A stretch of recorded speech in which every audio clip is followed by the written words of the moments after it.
Benvenuti a Veneto in Transizione. La puntata di oggi è dedicata al mondo digitale e alla comunicazione web. Viviamo sempre più connessi, cellulari, computer, smartphone sono il nostro pane quotidiano, ci informiamo online, compriamo online, ci relazioniamo online. La tecnologia ci offre veramente tante opportunità, ma l'Italia a che punto sta rispetto all'Europa? Lo abbiamo chiesto al Digital Champion italiano Riccardo Luna. Come viene nominato il Digital Champion italiano e qual è lo scenario italiano del mondo digitale? È una figura voluta dall'Unione Europea qualche anno fa con l'obiettivo di rendere ogni europeo digitale, cioè a proprio agio con il mondo delle nuove tecnologie di Internet. A settembre il governo ha nominato me, sono il quarto Digital Champion italiano della storia. L'obiettivo è molto ardito in Italia perché ci sono 24,4 milioni di italiani che non hanno mai acceso un computer per collegarlo alla rete, quindi è un numero immenso. Da solo è un'impresa impossibile, per questo ho deciso di dividere la mia carica con una persona in ogni comune italiano e sto cercando in ogni comune italiano degli attivisti appassionati di digitale che insieme a me come volontari contribuiscono a diffondere la cultura digitale, vuol dire insegnare anche internet al proprio nonno, al proprio nipotino o al proprio datore di lavoro. Oggi avete presentato anche i giovani ambasciatori del mondo digitale, quindi tra i giovani è già più diffusa questa mentalità? È ovvio che i giovani sono molto più a proprio agio con le nuove tecnologie, a chiamarle anzi nuove tecnologie fa un po' ridere visto che internet è stato diventato 40 anni fa e il web più di 20 anni fa, diciamo col digitale. È anche vero che gli adolescenti, per esempio, quello che loro manca è la consapevolezza anche dei rischi, davvero di quello che succede quando stanno in rete. Magari lo usano moltissimo ma non sanno che quello che accade davvero quando vai su Facebook, quello che accade davvero quando vai su Google, in che maniera i tuoi dati possono essere utilizzati o strumentalizzati, quindi un po' di consapevolezza in più serve anche a loro. Diciamo il problema fondamentale è insegnare internet a chi non l'ha mai usato, ma anche chi lo usa oggi, un po' di cultura digitale gli serve a evitare dei problemi. E un confronto con i giovani europei rispetto appunto agli italiani? Noi siamo in questo momento l'ultimo e il penultimo paese d'Europa, a seconda di come guardi le statistiche, quindi siamo veramente, se parlassimo di calcio sarebbe un'emergenza nazionale. Oddio, siamo l'ultimo paese d'Europa per il calcio, siamo l'ultimo paese d'Europa per internet e questa roba non allarma nessuno, pare, invece è sbagliato perché non c'è ripresa economica, non c'è creazione di posti di lavoro senza digitale, quindi diciamo il nostro futuro passa da là. Ecco, do il benvenuto ai nostri ospiti, esperti di comunicazione, Sebastiano Zanolli, benvenuto. Salve. E Alessandra Giraldo. Alessandra, tu sei stata nominata Digital Champion per la città di Treviso. Sì. Come si diventa Digital Champion? Beh, allora, innanzitutto Riccardo ha deciso di nominare prime 100 persone che sarebbero state poi portavoce di questa iniziativa a livello nazionale. Lo scopo è proprio contaminare, coinvolgere i cittadini per far capire quanto importante è la diffusione del digitale, quindi non solo a livello di conoscenze e competenze ma anche a livello di acquisizione di quelle strategie di comunicazione che permettano proprio di entrare in rete con gli altri. Un aspetto molto importante è la conoscenza dei rischi nell'utilizzo di internet, perché oggi, come dicevamo appunto, siamo veramente con internet in tasca, siamo sempre connessi attraverso uno smartphone e anche i più giovani hanno la possibilità di entrare in rete, di navigare e entrare in contatto con le persone più disparate. Mancano forse delle regole che anche noi adulti al momento non stiamo utilizzando, quindi si tratta di fare da un lato una presa di coscienza della potenza di questo strumento che abbiamo, diffonderlo sicuramente con grande energia e senza paura, ma anche riuscire a capire quali sono i modi corretti per utilizzarlo. Quindi chi sono questi Digital Champion? Allora, siamo semplicemente delle persone già appassionate nella nostra vita di digitale, con le professioni più disparate, dall'insegnante allo studente, all'imprenditore, al programmatore, che già appunto nella loro esperienza personale hanno avuto a che fare e si dedicano per molte ore del giorno al digitale attraverso i social media, attraverso il sito web, attraverso il mantenere contatti online oltre che offline. L'idea geniale di Riccardo, secondo me, è stata quella di mettere in rete potenzialità già esistenti, quindi non inventare nulla di nuovo, ma far conoscere innanzitutto tra di loro e poi alla cittadinanza la grande ricchezza di competenze e di persone che sono già attive. Da qui l'idea molto ambiziosa di averne uno per comune in tutta Italia come riferimento da un lato per gli enti pubblici, per i rappresentanti pubblici proprio per dare informazioni, contatti, nuove idee e stimolo, dall'altro rivolto alla cittadinanza, una sorta di help desk da contattare online o offline proprio per vedere capire cosa si può fare per progredire. Teniamo presente che in Italia ci sono le realtà più disparate, ci sono comuni dispersi in mezzo alle colline, alle montagne o comunque non raggiungibili dal digitale, e ci sono grandi città dove invece c'è il problema opposto dell'essere bombardati da informazioni e da comunicazioni. Quindi sarà un lavoro impegnativo. Sebastiano, tu non sei un digital champion, ma sei un esperto di comunicazione, un motivatore e quant'altro. Quali sono le competenze e le abilità che servono nella nuova società dell'informazione? Beh, la domanda è molto ampia, ma ti sfido con questa domanda. No, però possiamo provare a dare due indicazioni. Io direi che la prima cosa è avere chiari gli obiettivi che vuoi portare a casa. In assenza di un obiettivo ben chiaro in testa, le possibilità sono talmente ampie, quindi ciò che puoi fare e ciò che devi evitare di fare sono talmente numerose le opzioni che decidere diventa difficoltoso. Quindi uno, definire bene qual è l'obiettivo finale che vuoi portare a casa, quindi cominciare con la fine in testa. Il secondo punto, secondo me, ha a che fare con la creatività che tu metti in campo. La creatività di base è agganciare informazioni già esistenti in forme nuove. Questo detto così sembra molto semplice, in effetti invece diventa molto complicato, anzi diventa la parte fondamentale per comunicare adeguatamente, quindi mettere insieme in forme inusuali, nuove, innovative, qualcosa che già nell'aria c'è. La terza cosa che è molto connessa è la capacità di sporgersi fuori dalle abitudini consolidate, che si tradurrebbe in un uscire dalla propria area di comfort, il posto in cui tu stai a tuo agio. E questo ha a che fare con la tua psicologia, quindi è forse la parte più difficile, nel senso che cambiare abitudini diventa problematico. La terza cosa ha a che fare invece con un aspetto tecnico, che è la capacità di vendere le proprie idee, o meglio ancora la capacità di curare il proprio marchio di fabbrica, che può essere a livello individuale, può essere a livello aziendale, può essere a livello di un gruppo di persone, però in qualche modo tutto afferisce la capacità di convincere qualcuno o di influenzare qualcuno circa l'obiettivo che è in testa. La quinta nota che metterei dentro è quella relativa alla capacità di creare network, e quando dico network parlo della rete di relazioni. La rete di relazioni sono i contatti che tu hai con altre persone, che vanno sviluppati prima necessariamente di averne bisogno, altrimenti diventa una cosa che ricade in una fattispecie commerciale, quindi se tu hai bisogno di me, paga, e tutto quanto si riduce a un semplice scambio commerciale. La capacità di creare reti e di creare connessioni invece è una cosa che precede questo momento di necessità e permette alle persone di apprezzarsi vicendevolmente da un punto di vista anche personale, umano, individuale, e questo crea delle ulteriori possibilità. Quindi questi 5 aspetti: obiettivi, creatività, flessibilità, comunque uscita dall'area di comfort, capacità di vendere le proprie idee e creazione di una rete di relazione, secondo me potrebbero essere 5 pilastri sui quali appoggiare un'azione comunicativa efficace. Soprattutto in un'epoca in cui il posto a vita non esiste più, è importante ricordarsi che quando non troviamo una strada ne apriamo una nuova. Sì, e anche qui, tanto per essere molto pragmatico e anche non ipocrita, questo non significa che sia semplice o che sia rilassante, anzi implica una presa di responsabilità talmente grande che moltissime persone ancora fanno fatica a conviverci, perché uscire da quel periodo storico in cui c'era il posto a vita ed entrare in una nuova era sembra avere solamente degli aspetti positivi, invece neanche di negativi.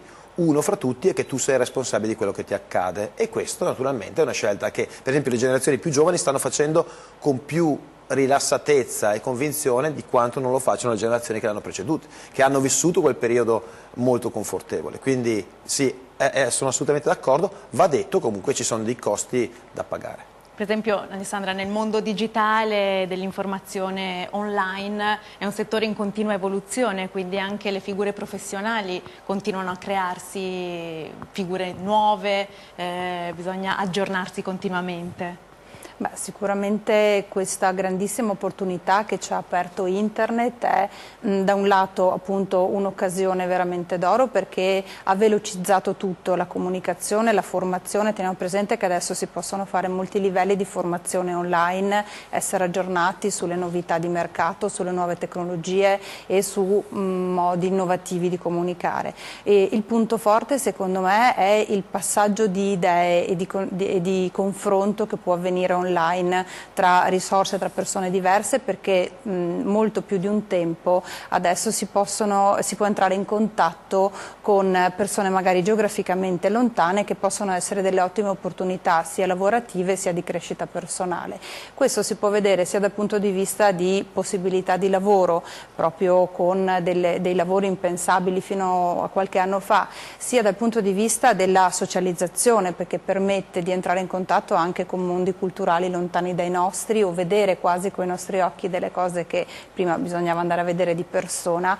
E anche a livello di creatività, secondo me, permette ai nostri ragazzi di confrontarsi senza tutti quei muri che fino ad oggi magari hanno un po' ostacolato la comunicazione. C'è sempre il rovescio della medaglia, imparare a usare bene questi strumenti, perché ovviamente ci sono i pro e i contro. I ragazzi oggi sono molto pronti e veloci ad utilizzare tutti questi nuovi canali.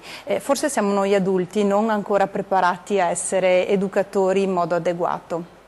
Dopo la pubblicità invece parleremo di blog con Sebastiano, che ci spiegherà l'arte di creare un blog. Quindi pubblicità, torniamo tra poco.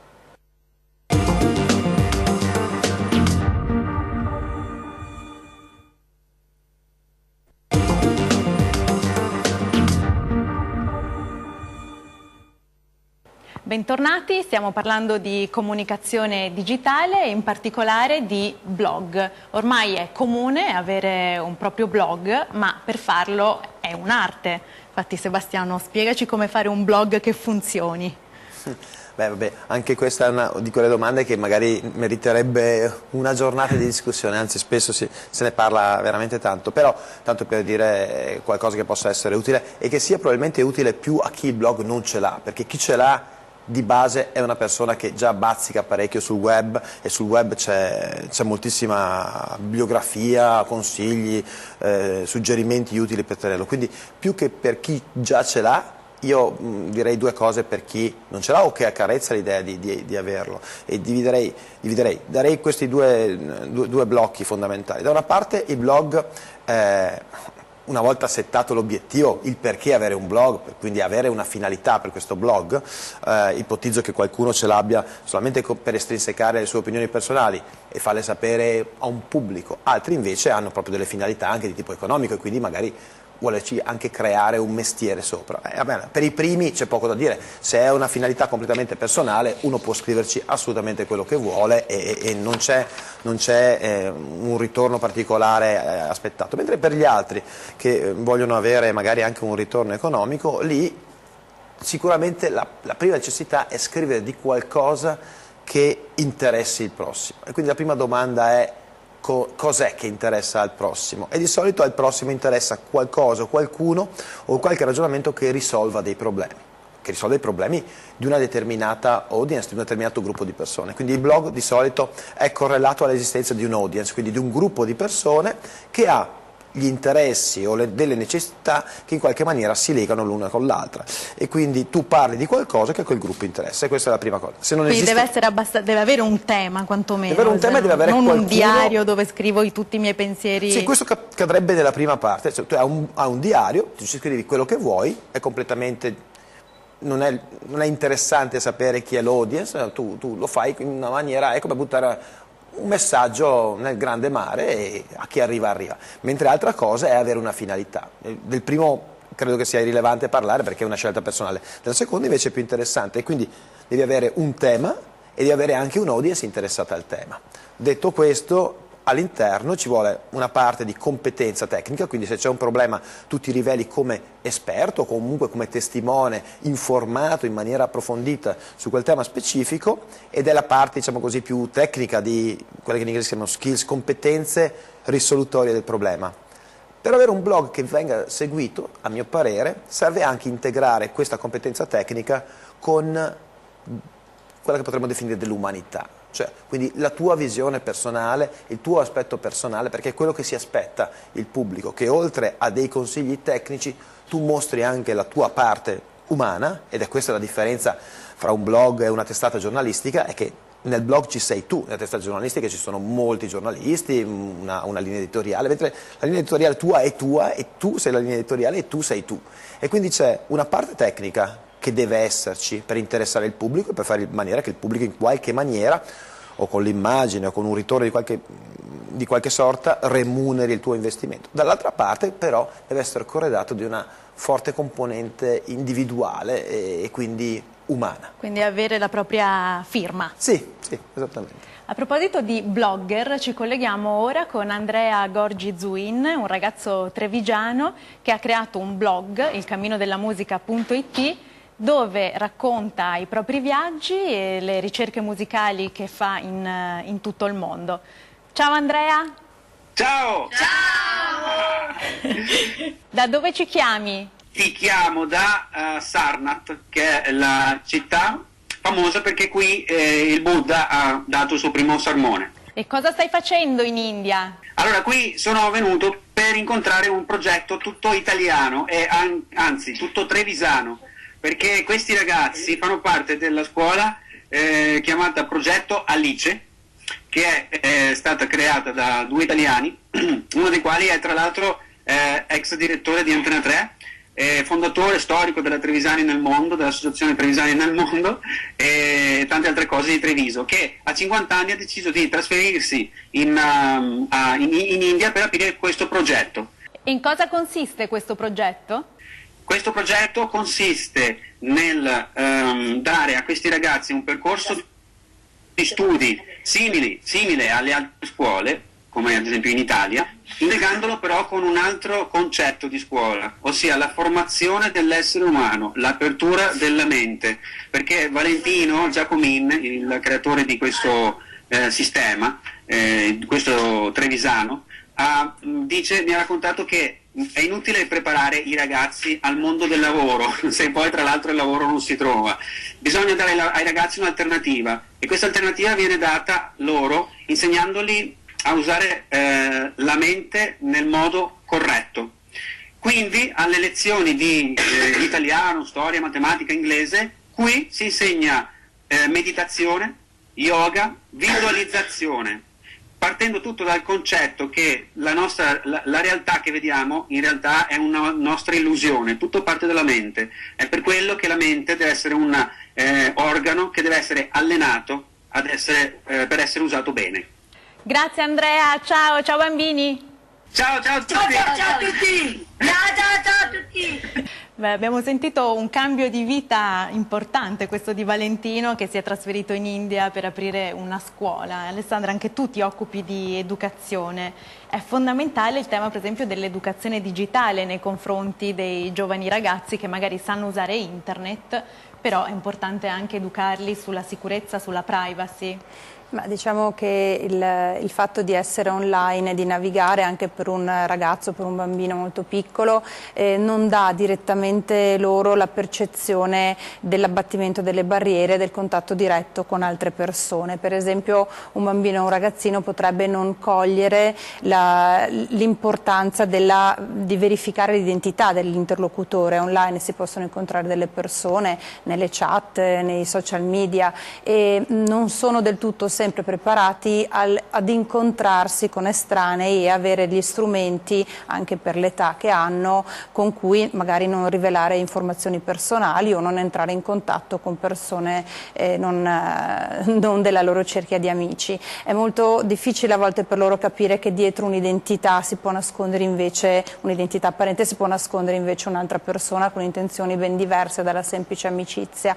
Io a volte nelle scuole ho provato a fare il paragone come se fosse fossimo in piazza, e a volte i bambini sgranano gli occhi dicendo: ma io questo in piazza non lo farei, non urlerei delle cose, non racconterei a tutti a voce alta quello che magari racconto in una chat pubblica, e non si rendono conto che è come essere in piazza. Questa percezione va pian pianino guidata, va sviluppata, proprio perché noi stessi, noi adulti, abbiamo dato in mano questi strumenti ai nostri figli, dal computer allo smartphone, in cui sono veramente collegati volendo giorno e notte, a volte senza saperli neanche noi usare, perché moltissimi genitori non sono esperti, lo fanno perché comunque un cellulare in tasca dà una sicurezza anche ai genitori, e non c'è stato questo passaggio, anche per la velocità con cui internet si è sviluppata, questi strumenti si sono sviluppati, non c'è stato il passaggio a come educo mio figlio ad usarlo. Qui ci sono dei passi importanti da fare, sia la scuola sia la famiglia possono impegnarsi a fondo su questo, innanzitutto con la consapevolezza che è una grandissima opportunità offrire al proprio figlio la possibilità di vedere mondi diversi, confrontandosi per esempio con bambini di altre parti del mondo, vedere quali sono le condizioni di vita in altre parti del mondo, perché noi figli del benessere a volte non immaginiamo neanche cosa sia una scuola senza l'acqua. Poter vedere fisicamente un bambino che vive in realtà completamente diverse, da un lato ti fa apprezzare quello che hai, dall'altro ti fa anche aprire le tue conoscenze a un qualcosa proprio con l'esperienza diretta. Da questo punto di vista, dicevamo prima, l'Italia è molto indietro nella diffusione del digitale e anche nella educazione digitale, e la realtà dei Digital Champions vuole essere una piccolissima proposta, perché ovviamente è una delle tante che ci devono essere, per affiancarsi alle scuole e agli enti pubblici, prima di tutto per portare questa consapevolezza e poi per sviluppare insieme ai cittadini, alle scuole e ai nostri rappresentanti delle istituzioni dei percorsi proprio di crescita e di educazione. Ecco, a proposito di corsi, uno dei corsi che Sebastiano organizza è proprio su Facebook e il social marketing, quindi come si possono sfruttare queste opportunità della rete per avere della visibilità?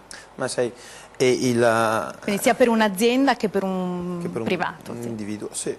E in generale la grande innovazione di social media è che ti permettono, quando parliamo di social media molto spesso parliamo di Facebook, perché la stragrande maggioranza di coloro che sono presenti sui social media nel nostro paese è presente su Facebook. Detto questo, la grande opportunità che i social media danno è un rapporto investimento-ritorno estremamente elevato, soprattutto la capacità di colpire esattamente il target, l'audience che è più interessante o interessata alla tua offerta. Quindi direi che fra tutte quante le caratteristiche interessanti che la rete e le opportunità che la rete dà, c'è proprio questa.